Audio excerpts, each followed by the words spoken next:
आजपासून आपण diversity in living things and their classification. Diversity म्हणजे विविधता, क्लासिफिकेशन वर्गीकरण. डायव्हर्सिटी इन लिव्हिंग थिंग्स सजीवांमधील विविधता आणि देअर क्लासिफिकेशन म्हणजे त्यांचे वर्गीकरण पाहत आहोत. आपण सजीवांमध्ये अनेक प्रकारचे वेगवेगळे सजीव पाहतो की नाही. मग त्यांचं वर्गीकरण केलं गेलं म्हणजे त्यांची विभागणी केली गेली. तर विविधता म्हणजे काय, तर प्राणीसुद्धा सजीवच आहेत, वनस्पतीसुद्धा सजीवच आहेत, अगदी काही सूक्ष्मजीवसुद्धा आपण जे म्हणतो ते सूक्ष्मजीवसुद्धा काय आहेत तर सजीव आहेत. मग हे वेगवेगळे झाले की नाही, सूक्ष्मजीव वेगळे, प्राणी वेगळे, वनस्पती वेगळ्या. आणि असं सगळं असताना सगळ्याच वनस्पती एकसारख्या आहेत का रे? सगळेच प्राणी एकसारखे आहेत का रे? नाहीत की नाही. आपण पण प्राणीच आहोत की. मग आपल्यासारखेच इतर सगळे प्राणी आहेत का? वाघ वेगळा, सिंह वेगळा, हत्ती वेगळा, माणूस वेगळा, हो की नाही. त्यांचं दिसणं वेगळं आहे, त्यांची अवयवांची रचना वेगवेगळी आहे, त्यांच्या खाण्याच्या पद्धती वेगवेगळ्या आहेत, हो की नाही. त्यांचं राहण्याचे ठिकाण वेगवेगळे आहेत. असे प्राण्यांमध्ये विविधता आढळते. वनस्पतींच्या बाबतीत बघायला लागलात तर काही किती उंचच्या उंच वाढलेल्या वनस्पती असतात, तर काही अगदी छोट्या छोट्या असतात. काहींचं खोड एकदम टणक मजबूत असते, तर काहींचं वेली बघा बरं अगदीच कमकुवत असतात. त्यांना वाढण्यासाठी कोणाचा तरी आधार सुद्धा लागतो, हो की नाही. काही जमिनीवरती वाढतात, तर काही वनस्पती पाण्यामध्ये वाढत राहतात. काही प्राणी सुद्धा जमिनीवरती जगतात, तर काही प्राणी पाण्यामध्ये जगू शकतात. काही तर असे आहेत की जे दोन्ही ठिकाणी जगू शकतात. असे आपण वेगवेगळे सजीव पाहतो की नाही. त्यांच्या पायांची रचना, त्यांच्या शरीराची ठेवण वेगवेगळी असते की नाही. मग अशा सगळ्या सजीवांची विविधता आपण पाहिल्यानंतर त्यांचे वर्गीकरण केले गेले. आता का बरं वर्गीकरण केले गेले, तर इतके सगळे प्राणी आपण लक्षात कसे ठेवणार, त्यांची रचना कशी आपल्या लक्षात येणार, त्यांचा आपण अजून खोलपर्यंत अभ्यास कसा करणार, यासाठी त्यांचे वर्गीकरण केले गेले. शाळेमध्ये सुद्धा बघा बरं, आता तुमच्या 6वीच्या वर्गातील खूप मुले असतील, पण सगळेच एका वर्गात बसवतात का रे? नाही की नाही.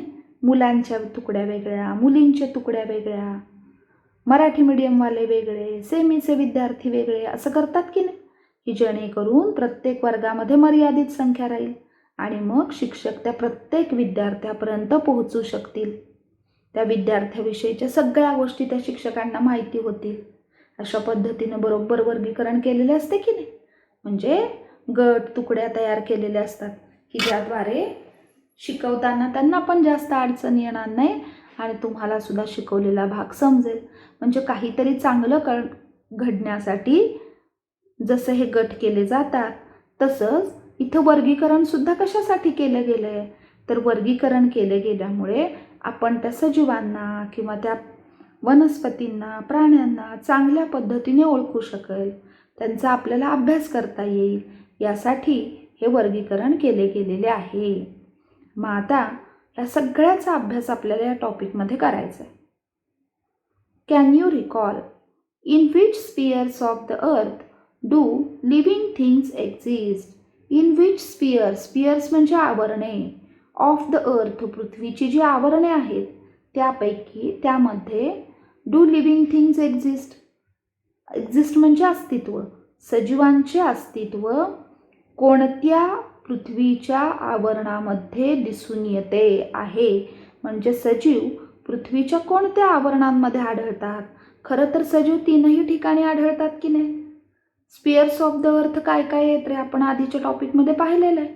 पृथ्वीची आवरणे कोणकोणती आहेत, ॲटमॉस्फिअर, हायड्रोस्फिअर अँड लिथोस्फिअर. ही 3ही पृथ्वीची आवरणे आहेत की नाही.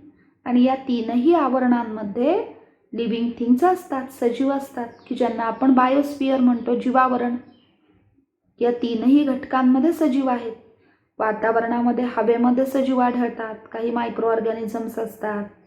हवेमध्ये उंच उडू शकणारे पक्षी सुद्धा आहेतच की.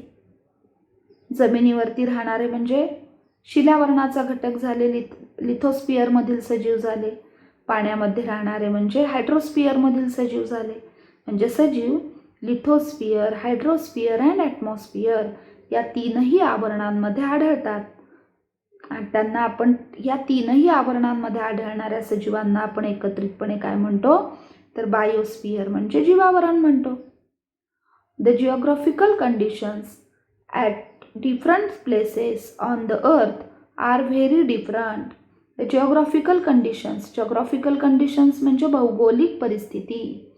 ॲट डिफरंट प्लेसेस म्हणजे वेगवेगळी ठिकाणे, वेगवेगळ्या ठिकाणांची भौगोलिक परिस्थिती ऑन द अर्थ पृथ्वीवरील वेगवेगळ्या ठिकाणांची भौगोलिक परिस्थिती आर व्हेरी डिफरंट म्हणजे भिन्न आहे, खूप वेगळी आहे.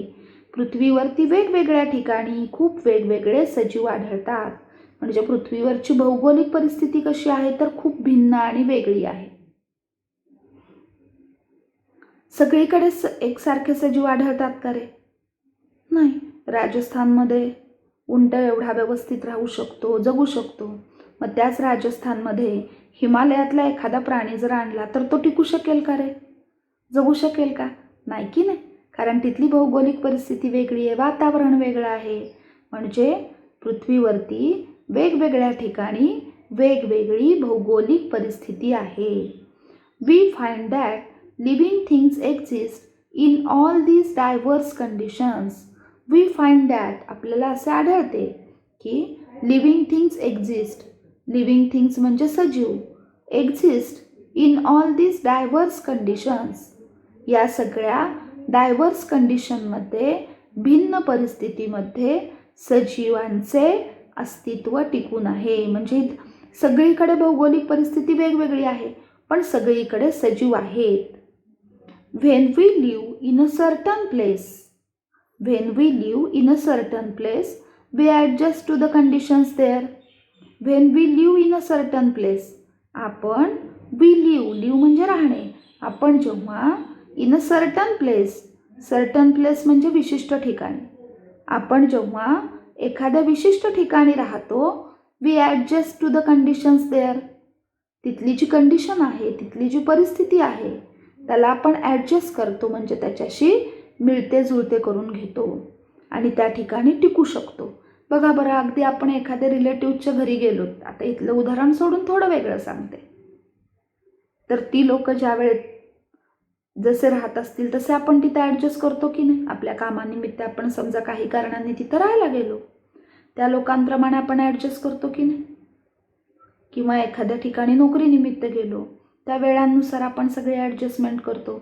म्हणजे तिथल्या ज्या कंडिशन असतील, तिथली जी परिस्थिती असेल, त्याच्याशी ॲडजस्ट करून आपण त्या ठिकाणी राहतो.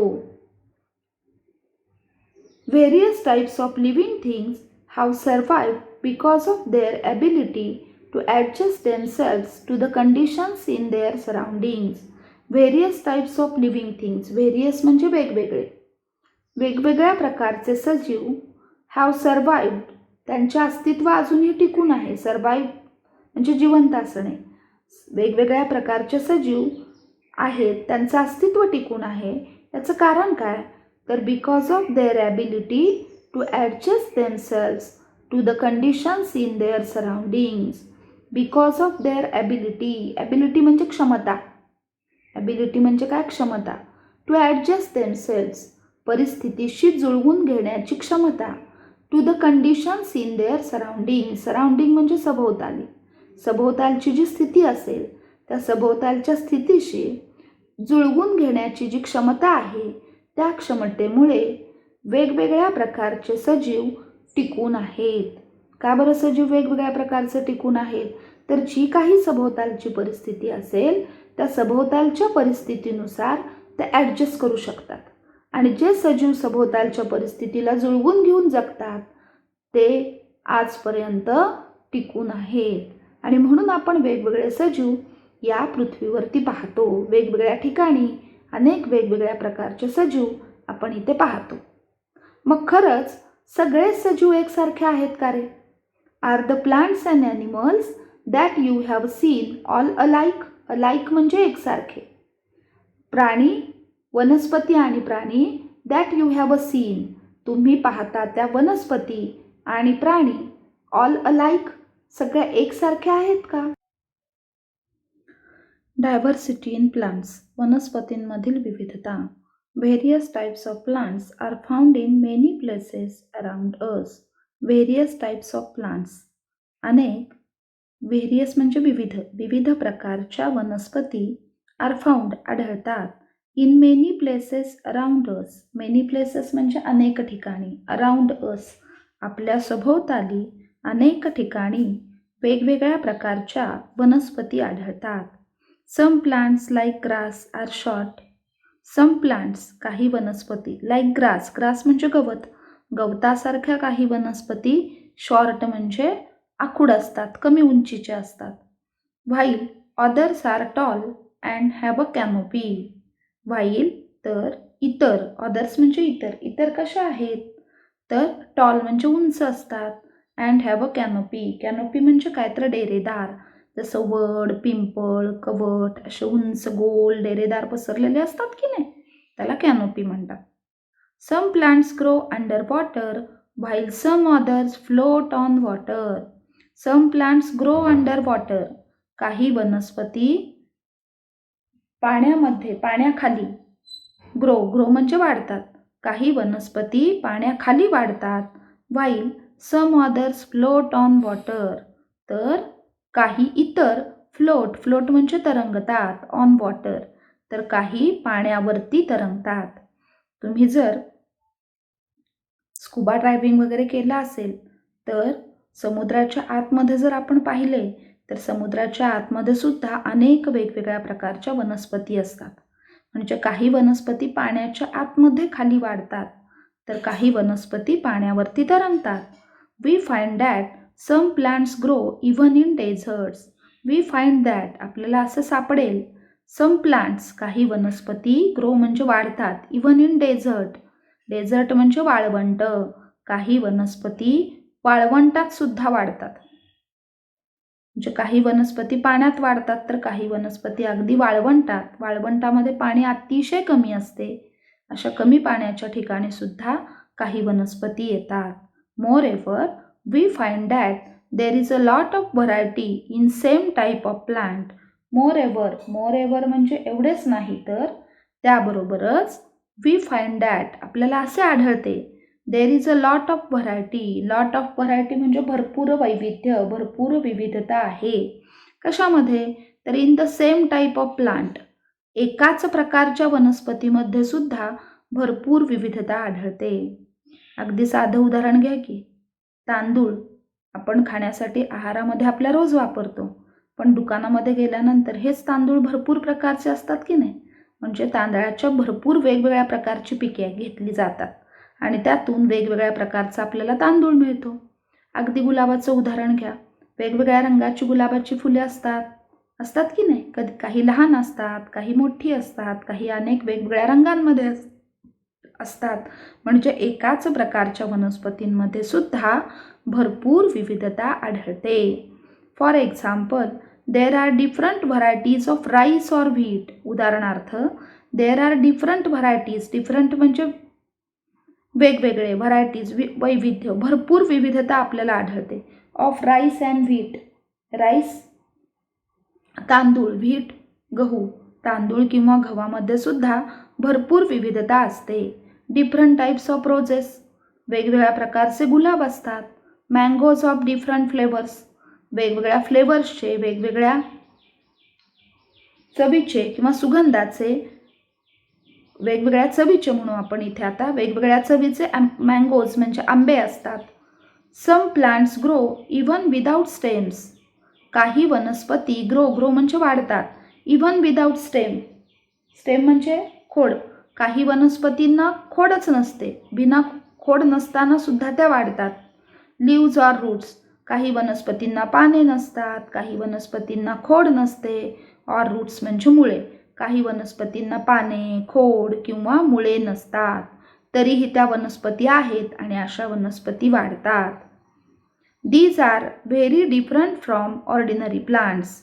या ज्या वनस्पती आहेत त्या व्हेरी डिफरंट, खूप वेगळ्या आहेत, from ordinary plant. Ordinary plants म्हणजे सर्वसाधारण ज्या वनस्पती असतात त्यांपेक्षा या वनस्पती की ज्यांना मूळ, पाने किंवा खोड नसतात अशा वनस्पती खूपच वेगळ्या आहेत.